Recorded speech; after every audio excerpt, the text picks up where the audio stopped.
बिस्मिल्लाहिर्रहमानिर्रहीम। अस्सलाम वालेकुम डियर स्टूडेंट्स, होप सो आप सब लोग खैरियत से होंगे। प्रीवियस लेक्चर के अंदर हमने आइसोटोप्स को डिस्कस किया था कि हमारे पास आइसोटोप्स क्या चीज़ें होती हैं, और आज के लेक्चर के अंदर हमने मास स्पेक्ट्रोमेट्री को कवर करना है कि मास स्पेक्ट्रोमेट्री हमारे पास क्या चीज़ है, इसको हम कैसे यूटिलाइज़ करते हैं, इसकी हमारे पास एप्लीकेशन क्या है। तो मास स्पेक्ट्रोमेट्री की बात करते हैं कि मास स्पेक्ट्रोमेट्री हमारे पास क्या चीज़ है।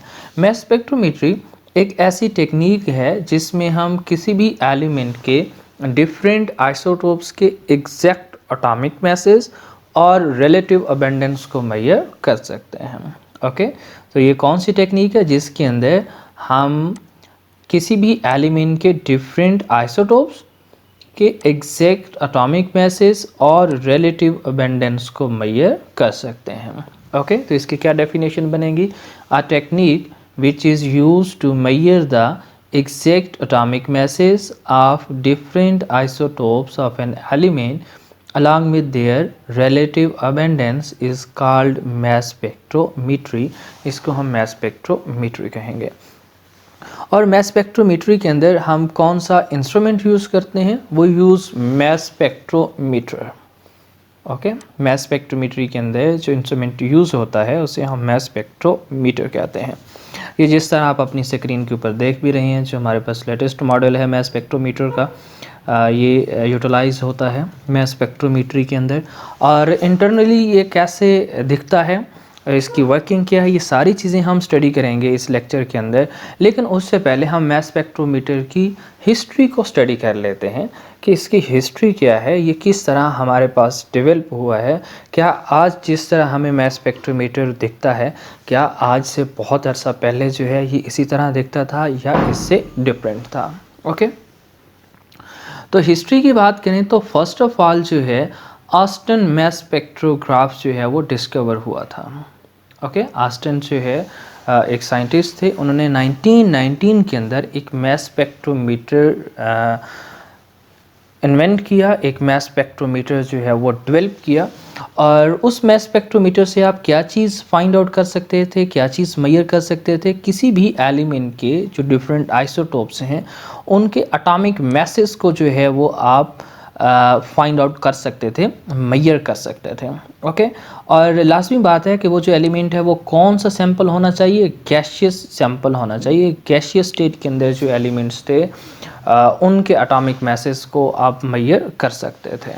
Okay, later on Dempster mass spectrometer जो है वो डिस्कवर हुआ, और डैम्स्टर मास स्पेक्ट्रोमीटर से आप सॉलिड सैंपल के एटॉमिक मैसेज और उनके रिलेटिव अबेंडेंस को मेजर कर सकते थे। ओके, सॉलिड सैंपल के एटॉमिक मैसेज और रिलेटिव अबेंडेंस को मेजर कर सकते थे।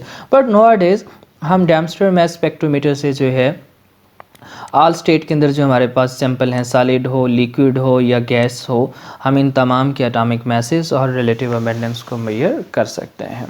ओके, नेक्स्ट बात करते हैं कि हमारे पास जो मास स्पेक्ट्रोमीटर है इसकी कंस्ट्रक्शन क्या है और इसकी वर्किंग क्या है, ये किन किन चीज़ों से मिलकर बना हुआ है, और उसके साथ साथ जो है ये वर्क कैसे करता है। मास स्पेक्ट्रोमीटर इंटरनली इस तरह दिखता है जिस तरह ये आप अपनी स्क्रीन के ऊपर देख रहे हो। जैसे ही आप अपना यहाँ पर सैंपल इंजेक्ट करेंगे तो जो शुरू में आपको चीज़ मिलती है वो हीटर है। ओके, हीटर का क्या काम है? इसने हीट प्रोवाइड करनी है, जो भी आपका सैंपल होगा उसे हीट प्रोवाइड करेगा। यहाँ नीचे आपको जो है वो इलेक्ट्रॉन गन नज़र आएगी। इलेक्ट्रॉन गन का काम जो है वो इलेक्ट्रॉन बीम क्रिएट करना है। और आगे यहाँ आपको पॉजिटिव और नेगेटिव प्लेट्स नज़र आएंगी जिनका काम जो है वो एक्सेलरेट करना है इलेक्ट्रिक फील्ड प्रोड्यूस करके। और यहाँ आपको मैग्नेट मिलेगा जो कि एक एनालाइज़र है, मैग्नेटिक फील्ड जो है वो प्रोड्यूस करेगा, डिफ्लेक्ट करेगा आइंस को, जो भी चीज़ें आएंगी यहाँ पर, जो भी सैंपल होगा। और आगे यहाँ आपको डिटेक्टर मिल जाएगा, इलेक्ट्रोमीटर मिल जाएगा, जिनके डिफरेंट फंक्शंस हैं उनको हम लेटर ऑन स्टडी करते हैं। और अब हम इसकी वर्किंग स्टार्ट करते हैं कि इसकी वर्किंग किस तरह है। किसी भी एलिमेंट के जो आपको सैंपल मिलता है एलिमेंट का, उसके डिफरेंट आइसोटोप्स के एग्जैक्ट एटॉमिक मैसेज और रिलेटिव अबेंडेंस आप कैसे मेजर कर सकते हैं। ओके, तो सबसे पहले तो आपने यहाँ पर कोई भी सैंपल लेना है तो उसको इंजेक्ट कर देना है। इंजेक्ट करेंगे तो आगे यहाँ पर जो हीटर लगा हुआ है वो उस सैंपल को हीट करेगा।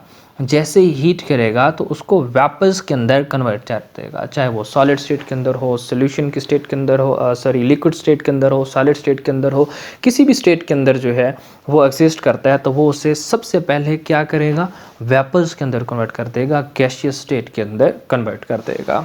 ओके, और याद रखें कि यहाँ मास स्पेक्ट्रोमीटर के अंदर आपने जो इंटरनली प्रेशर रखना है वो कितना रखना है, 10⁻⁶ टू 10⁻⁻⁴ रखना है, वैक्यूम क्रिएट करना है। अगर आपने वैक्यूम क्रिएट ना किया तो ये जो वेपर्स हैं गैस के मालिक्यूल्स के साथ टकराएंगे, एयर्स के मालिक्यूल के साथ टकराएंगे और रिजल्ट ख़राब हो सकता है। तो इस चीज़ का आप लोगों ने ख्याल रखना है कि जो प्रेशर है वो 10⁻⁶ टू 10⁻⁷ होना चाहिए। ओके, जैसे ही सैंपल थोड़ा सा आगे मूव करेगा तो आगे उसको इलेक्ट्रॉन गन मिलेगी जो कि वेपर्स को आयोनाइज कर देगी। आई मीन टू से हमारा जो सेकंड स्टेप होगा वो आयोनाइजेशन ऑफ वेपर्स होगा। ये इलेक्ट्रॉन गन जो है वो सैंपल के ऊपर जो भी एलिमेंट होगा उसके ऊपर स्ट्राइक करेगी और वहाँ जो इलेक्ट्रॉन मौजूद है उसको यहाँ से क्या कर देगी, इजेक्ट कर देगी। जैसे ही इलेक्ट्रॉन यहाँ से रिमूव हो जाएगा तो इस सैंपल के ऊपर कौन सा चार्ज आ जाएगा, पॉजिटिव चार्ज आ जाएगा। ओके, और जो सैंपल है वो हमारा आयोनाइज हो जाएगा। जैसे ही सैंपल हमारा आयोनाइज होगा, आयंस में कन्वर्ट होगा, तो आगे यहाँ पर जो है वो नेगेटिव ग्रिड लगी होती है। नेगेटिव ग्रिड का क्या काम है, इसने इन आयंस को अपनी तरफ खींचना है। क्योंकि आयंस के ऊपर पॉजिटिव चार्ज है, ग्रिड जो है वो नेगेटिव है, तो ये इनको अपनी तरफ खींचेगी और एक्सेलरेट होंगे। मतलब हमारा थर्ड स्टेप एक्सेलरेशन का है। हमने आयंस को एक्सेलरेट करवाना है by using negative grid and electric field. हम इस पॉजिटिव और नेगेटिव प्लेट के ज़रिए जो है इलेक्ट्रिक फील्ड प्रोवाइड करते हैं, जिसमें पोटेंशियल डिफरेंस हमारे पास 500 से 2000 वोल्ट तक होता है। और ये आयंस बड़ी तेज़ी के साथ जो है वो आगे मूव करते हैं, एक्सेलरेट करते हैं। और आगे यहाँ पर हमारे पास मैग्नेट लगा हुआ है और इस मैग्नेट का क्या काम है, इसने इन आयंस को एनालाइज करना है और डिफ्लेक्ट कर देना है। मतलब जो 4 स्टेप होगा वो हमारे पास डिफ्लेक्शन ऑफ आयन होगा यूजिंग मैग्नेटिक फील्ड। आप मैग्नेटिक फील्ड को यहाँ पर यूटिलाइज करके क्या कर रहे हैं, आयंस को डिफ्लेक्ट कर रहे हैं। ओके, आयंस डिफ्लेक्ट होकर यहाँ पर इलेक्ट्रोमीटर लगा होता है। ओके, और इलेक्ट्रोमीटर का काम क्या है, एक तो ये आयन को कलेक्ट करता है और साथ साथ में इलेक्ट्रिक करंट को प्रोड्यूस करता है। अब इससे आगे वाली कहानी जो है वो हम थोड़ा बाद में स्टडी करते हैं, लेकिन यहाँ जो डिफ्लेक्शन है आयंस की, ये हमें बहुत सारी इन्फॉर्मेशन देती है। ओके, इसको हम ज़रा स्टडी कर लेते हैं कि ये डिफ्लेक्शन जो है कुछ आयंस की ज़्यादा क्यों होती है और कुछ आयंस की जो है वो कम क्यों होती है। उससे पहले हम एक इक्वेशन को भी स्टडी कर लेते हैं जो कि आपको ये अपनी स्क्रीन की बिल्कुल टॉप पे नज़र आ रही होगी। m/e =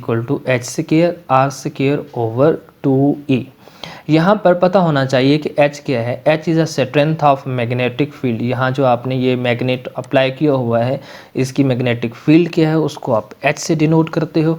यहाँ आपके पास जो इलेक्ट्रिक फील्ड है, ओके, इलेक्ट्रिक फील्ड की स्ट्रेंथ को आप जो है वो E से डिनोट करते हैं। ओके, और ये रेडियस ऑफ सर्कुलर ऑर्बिट क्या है ये मैं आपको थोड़ा सा लेटर ऑन बताता हूँ। और ये m/e हमारे पास क्या है, चार्ज टू मास रेशियो है। Okay, m/e is a charge to mass ratio. ये रेडियस क्या है, रेडियस एक्चुअल यहाँ जो हमारे पास इधर बीम डिफ्लेक्ट हुई है, ओके, और इधर हमारे पास जो बीम डिफ्लेक्ट हुई है, ये इस बीम को ये जो आयंस की जो बीम है इसकी ये वाली सरफेस और ये वाली सरफेस को हम अगर मिला दें तो एक सर्कुलर ऑर्बिट बन जाता है। ओके, और इधर इसकी इस सरफेस और इस सरफेस को अगर हम मिला देते हैं तो फिर से एक सर्कुलर ऑर्बिट बन जाता है। कैसे बनता है ये मैं आपको दिखाता हूँ कि एक आयंस आ रहा था, उसकी फ़ौरन हमारे पास क्या हो गई है, डिफ्लेक्शन हो गई है।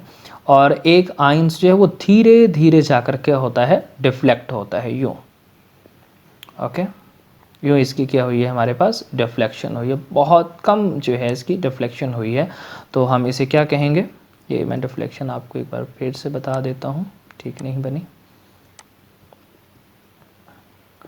ये ऐसे आगे मूव करेगा और यूँ स्लोली स्लोली आगे क्या होगा, डिफ्लेक्ट होगा।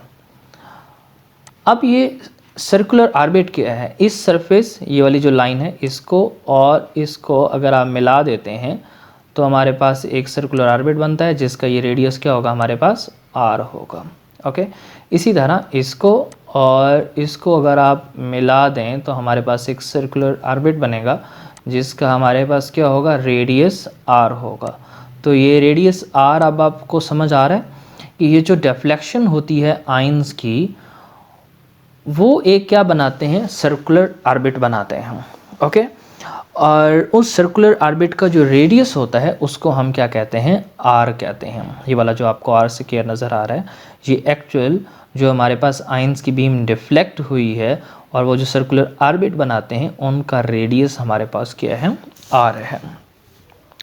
अब बात करते हैं कि कुछ बीम्स का रेडियस r आपको यहाँ पर बड़ा नज़र आ रहा है और कुछ बीम का आपको रेडियस r जो है वो छोटा नज़र आ रहा है। उससे पहले एक और चीज़ भी क्लियर कर लें कि ये हमारे पास लेस जो है वो डेविएशन है, दैट्स अ लेस डेविएशन, और ये हमारे पास क्या है, मोर डेविएशन है। ये एकदम आपके पास जो आयंस है वो क्या हो गया था, मुड़ गया था और ये बड़ा धीरे धीरे इसने क्या किया, यहाँ पर डिफ्लेक्ट किया। ये लेस डिफ्लेक्शन थी। इट मीन कि हमारे पास जब लेस डेविएशन होगी ना तो हमारे पास जो रेडियस है वो क्या होगा, ज़्यादा होगा, और जब डेविएशन ज़्यादा होगी तो रेडियस क्या होगा, हमारे पास कम होगा। इट मीन कि डेविएशन और जो r हैं वो एक दूसरे के इन्वर्स इन रिलेशन है। जिस तरह आप ये इक्वेशन के अंदर देख भी रहे हैं, मैंने यहाँ पर ये लिखा हुआ है, आप देख सकते हैं कि r is inverse relation to deviation. जब डेविएशन ज़्यादा होती है तो हमारे पास जो r है वो क्या होता है, कम होता है।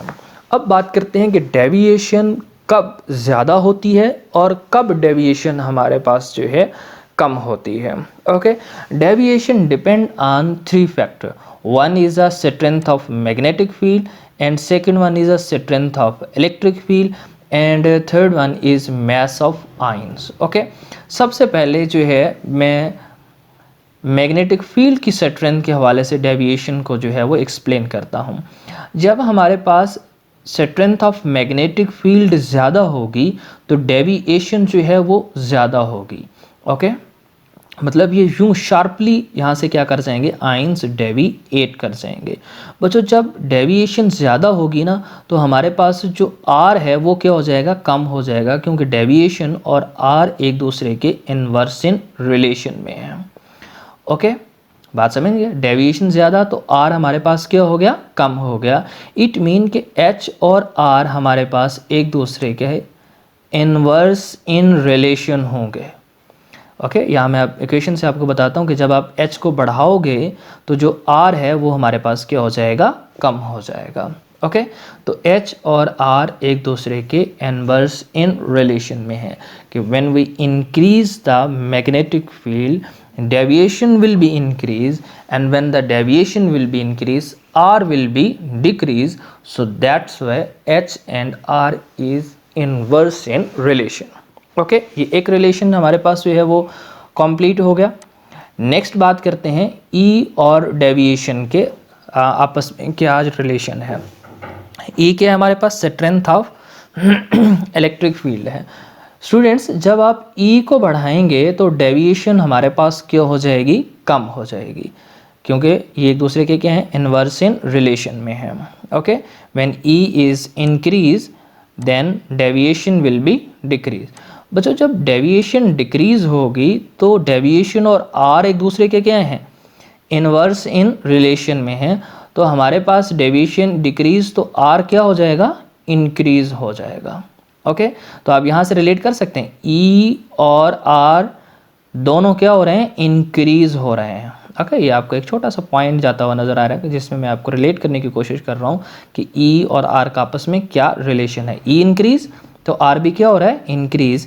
इट मीन के इलेक्ट्रिक फील्ड की स्ट्रेंथ और r एक दूसरे के डायरेक्ट इन रिलेशन है कि जब आपके पास स्ट्रेंथ ऑफ इलेक्ट्रिक फील्ड ज़्यादा होती है, आयंस बहुत तेज़ी के साथ मूव करते हैं, तो उनकी जो डेविएशन है वो हमारे पास कम हो जाती है, जिसकी वजह से उसका जो रेडियस है वो भी हमारे पास क्या होता है, ज़्यादा होता है। ई ज़्यादा मतलब इलेक्ट्रिक फील्ड ज़्यादा, तो डेविएशन कम तो इट मीन कि R हमारे पास क्या होगा, ज़्यादा होगा।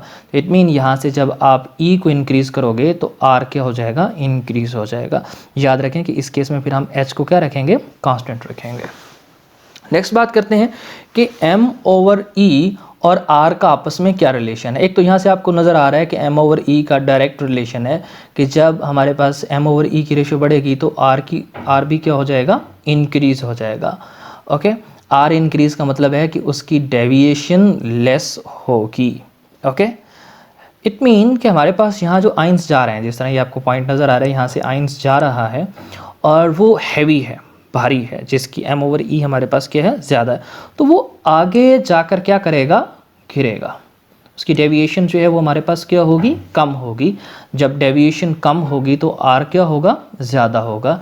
इट मीन कि M/E और R एक दूसरे के क्या हैं, डायरेक्ट इन रिलेशन में है। तो ये कुछ हमारे पास डेविएशन का रिलेशन था कि हमारे पास ये जो डेविएशन है और जो स्ट्रेंथ ऑफ इलेक्ट्रिक फील्ड है, मैग्नेटिक फील्ड है और मास ऑफ आयंस है, इनका आपस में क्या रिलेशन है। बात समझ गए। यहाँ पर मैंने आपको डेविएशन के रिलेशन बताए इनके साथ, और यहाँ ये ऊपर आपको डेविएशन और R का आपस में रिलेशन है, और यहाँ जो है आपको M/E और E और सिंपल H का जो है वो रिलेशन मिल रहा है। होप सो आप लोग ये अच्छे से अंडरस्टैंड कर चुके होंगे। नेक्स्ट बात करते हैं कि जब ये सारा प्रोसेस हो जाएगा, ये हमारे पास डेविएट कर जाएगा और ये आयंस डेविएट करने के बाद यहाँ पर इलेक्ट्रोमीटर के पास आ चुके होंगे। यहाँ पर मैं ये जो टिक का निशान लगा रहा हूँ, यहाँ पर आपको क्या मिल रहा है, इलेक्ट्रोमीटर क्या करेगा, प्रोड्यूस द इलेक्ट्रिक करंट। ये इलेक्ट्रिक करंट को प्रोड्यूस कर देगा, मतलब आयन को कलेक्ट करेगा और इलेक्ट्रिक करंट को प्रोड्यूस करेगा, मन्यूट इलेक्ट्रिक करंट जो है वो प्रोड्यूस करेगा। और आगे यहाँ पर डिटेक्टर लगा होगा, इससे आगे एम्पलीफायर होगा और रिकॉर्डर होगा। एम्पलीफायर का क्या काम होता है, उसने करंट को, मतलब बहुत कम करंट प्रोड्यूस होगा और वो एम्पलीफाई करके हमें करंट देगा ताकि हम उसको अच्छे से प्रोडिक्ट कर सकें। और फिर क्या करना है कि आपने यही सारा प्रोसेस कार्बन 12 के साथ कंपेयर करना है। मतलब जिस तरह हमने कोई भी सैंपल यूज़ किया, लेट्स सपोज हमने जो सैंपल है वो कौन सा यूज़ किया था, नियान यूज़ कर लिया था। ओके, तो जिस तरह आपने नियान को यूज़ करके ये सारा प्रोसेस करवाया है, इसी तरह आपने कार्बन 12 को यूटिलाइज़ करके ये सारा प्रोसेस करवाना है। कौन सा प्रोसेस था ये मैं आपको ज़रा बताता हूँ। सबसे पहले हमने क्या किया, यहाँ से लेट्स सपोज मैं अब नियान सैंपल ले रहा हूँ, तो यहाँ पर मैं नियान लिख देता हूँ कि हम यहाँ पर नियान ले रहे हैं। ओके, हमें नहीं पता कि हमारे पास नियान के कितने आइसोटोप्स हैं एंड सो ऑन। बहरहाल हमने नियान का यहाँ पर क्या ले लिया, सैंपल ले लिया, ताकि हमें पता चल सके कि इनके कितने आइसोटोप्स हैं, क्या उनके एटॉमिक मैसेज हैं और उनकी रिलेटिव अबेंडेंस क्या है। नियान को आपने यहाँ पर इंटर किया, तो जिस तरह मैंने आपको डिटेल में बताया कि आपके पास सबसे पहले इसकी वोलेटाइलाइजेशन होगी, ये पहले गैसियस स्टेट में है, तो फिर इलेक्ट्रॉन गन क्या करेगी, इसको आयोनाइज़ कर देगी। आयोनाइज करने के बाद यहाँ जो आपके पास लगी होगी इलेक्ट्रिक फील्ड जो होगी, यहाँ पर जो अपने पॉजिटिव और नेगेटिव प्लेट लगी हुई हैं, ये इसको एक्सेलरेट करेंगे। यहाँ पर मैग्नेट लगा हुआ है जो इसको डेविएट करेगा, एनालाइज करेगा। और आगे यहाँ पर जो है वो इलेक्ट्रोमीटर लगा हुआ है जिसका नाम आयन कलेक्टर भी है, ये आयन कलेक्ट करता है और इलेक्ट्रिक करंट को क्या करता है, प्रोड्यूस करता है। आगे डिटेक्टर, एम्पलीफायर और रिकॉर्डर लगे होंगे जो आपको फाइनली क्या देंगे, रिजल्ट देंगे। तो ये जो सारा मैंने आपको प्रोसेस बताया, ये इसका प्रिंसिपल भी है और यही काम आपने कार्बन 12 को यूटिलाइज़ करते हुए करना है। जैसे आप कार्बन 12 को यूटिलाइज़ करके ये काम करेंगे तो फाइनली आपको इस तरह एक मास स्पेक्ट्रोग्राफ मिल जाएगा। ओके, यूँ इस तरह का आपको क्या मिल जाएगा, मास स्पेक्ट्रोग्राफ मिल जाएगा, जिसको आप प्रेडिक्ट करके बहुत सारी इंफॉर्मेशन कलेक्ट कर सकते हैं अबाउट योर सैंपल।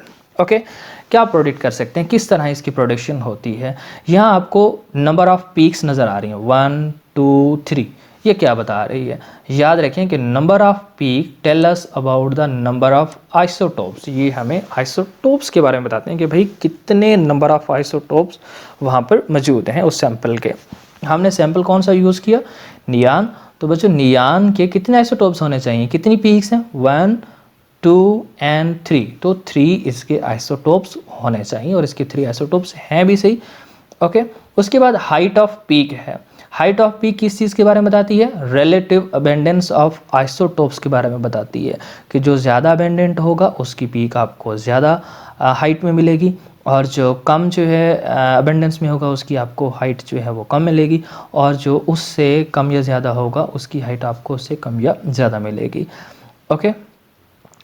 इसको थोड़ा सा मैं बाद में भी एक्सप्लेन करता हूँ, पहले हम ये एटॉमिक मास वाली देख लेते हैं कि पोजीशन ऑफ पीक हमें किस चीज़ के बारे में बताएगी। Tell us about the atomic masses of isotopes.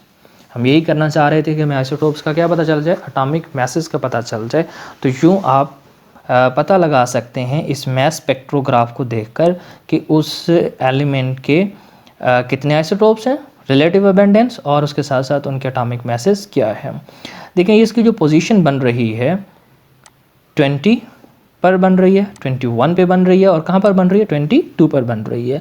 तो इट मीन कि नियान के 3 आइसोटोप्स हैं। ओके, जो कि हमें नंबर ऑफ पीक से मिल रहा है, और इसके मैसेज कितने एटॉमिक मैसेज 20, 21 और 22 मिल रहा है, और इसकी रिलेटिव अबेंडेंस क्या 90.92% है, और इसकी 0.257 भी कहते हैं, और 0.26 भी आप लिख सकते हैं। ओके, और इसकी कितनी हमारे पास 8.82% है। ये इसकी हमारे पास क्या हो जाएगी? रिलेटिव अबेंडेंस हो जाएगी। ओके, ये जो हमें हाइट ऑफ पीक से मिल रहा है। तो मैस स्पेक्ट्रोग्राफ से आप 3 चीज़ें लिख सकते हैं। एक जो है नंबर ऑफ आइसोटोप्स, तो नियान के 3 आइसोटोप्स हैं, और हाइट ऑफ पीक आपको रिलेटिव अबेंडेंस के बारे में बताएगी, और पोजीशन ऑफ पीक जो है वो आपको एटॉमिक मैसेज के बारे में बताएगी। तो that's all about the mass spectrometry कि हमारे पास मैस स्पेक्ट्रोमेट्री क्या चीज़ है। ओके, मैं इसको थोड़ा सा रिपीट कर देता हूँ कि मैस स्पेक्ट्रोमेट्री एक ऐसी टेक्निक है जिसमें हम किसी भी एलिमेंट के डिफरेंट एटॉमिक मैसेज, किसी भी एलिमेंट के डिफरेंट आइसोटोप्स के एटॉमिक मैसेज और रिलेटिव अबेंडेंस को मेजर कर सकते हैं। इसमें हम मैस स्पेक्ट्रोमीटर को एज अ इंस्ट्रूमेंट यूज़ करते हैं। इसकी ये हिस्ट्री है। ऑस्टन मैस स्पेक्ट्रोग्राफ जो है फर्स्टली डिस्कवर हुआ था, उसके बाद जेम्स्टर मैस स्पेक्ट्रोमीटर है। ओके, और इसके साथ साथ हमारे पास जो है वो कंस्ट्रक्शन एंड वर्किंग है। सबसे पहले आपने सैंपल को इंजेक्ट करना है। इंजेक्ट करने के बाद आगे जो है वो आयनाइजेशन ऑफ वेपर्स होगी बाय यूजिंग इलेक्ट्रॉन गन, और फिर एक्सेलरेशन होगी, इलेक्ट्रिक फील्ड और नेगेटिव ग्रिड इसको जो है वो एक्सेलरेट करवाएंगे। डिफ्लेक्शन ऑफ आयन होगी जो कि ये एक मैग्नेट करवाएगा, और उसके साथ साथ इलेक्ट्रोमीटर जो है वो इलेक्ट्रिक करंट को प्रोड्यूस करेगा। फिर आपने यही काम जो है कार्बन 12 को यूटिलाइज़ करते हुए करना है। ओके, और फाइनली जो डिटेक्टर, एम्पलीफायर और रिकॉर्डर हैं आपको एक मैस स्पेक्ट्रोग्राफ दे देंगे इस तरह का। ओके, और इस मैस स्पेक्ट्रोग्राफ को आप देखते हुए कुछ इन्फॉर्मेशन ले सकते हैं उस सैंपल के बारे में। कौन कौन सी आपको पता चल सकता है कि कितने आइसोटोप्स हैं, आपको पता चल सकता है कि रिलेटिव अबेंडेंस ऑफ आइसोटोप्स क्या है, और उसके साथ साथ आपको एटॉमिक मैसेज के बारे में भी पता चल सकता है। अब चलते हैं कि इस टेक्निक से, ये जो टॉपिक हमने स्टडी किया है, इससे हमें कौन कौन से शॉर्ट क्वेश्चन मिलते हैं, कौन कौन से शॉर्ट क्वेश्चन हमसे पूछे जा सकते हैं। पहला है, what is the function of electrometer in separation of isotopes in mass spectrometer. Electrometer का क्या काम है, इसका क्या फंक्शन है। बच्चों, इलेक्ट्रोमीटर का फंक्शन अभी मैंने बताया कि ये इलेक्ट्रिक करंट को प्रोड्यूस करता है, आयंस को प्रोडिक्ट करता है, एनालाइज करता है, और उसके बाद क्या करता है, इलेक्ट्रिक करंट को प्रोड्यूस करता है। उसके बाद explain mathematical relationship for m/e of an ion in mass spectrometry. जिस तरह मैंने आपको बताया कि ये जो आपके पास m/e है वो h के डायरेक्ट रिलेशन है, r के डायरेक्ट रिलेशन है। ओके, और उसके बाद हमने E का रिलेशन देखा R के साथ के जो इलेक्ट्रिक फील्ड की स्ट्रेंथ है वो R के डायरेक्ट इन रिलेशन है, और H जो है वो R के इन्वर्स इन रिलेशन है। तो ये सारा आपने क्या करना है, एक्सप्लेन करना है। उसके बाद व्हाट इज़ मैस स्पेक्ट्रम या मैस स्पेक्ट्रोग्राफ। तो ये जो आपको नज़र आ रहा है ये मैस स्पेक्ट्रोग्राफ जो है वो नियान का है। That's a graph between relative abundance and the mass to charge ratio of an element. Okay, तो ये आपको मिल जाएगा मैस स्पेक्ट्रोग्राफ।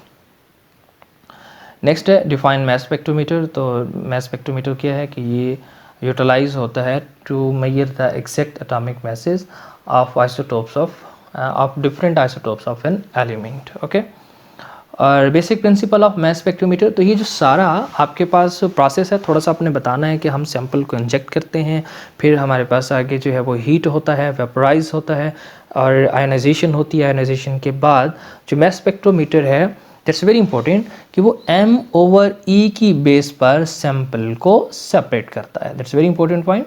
कौन सी बेस पर?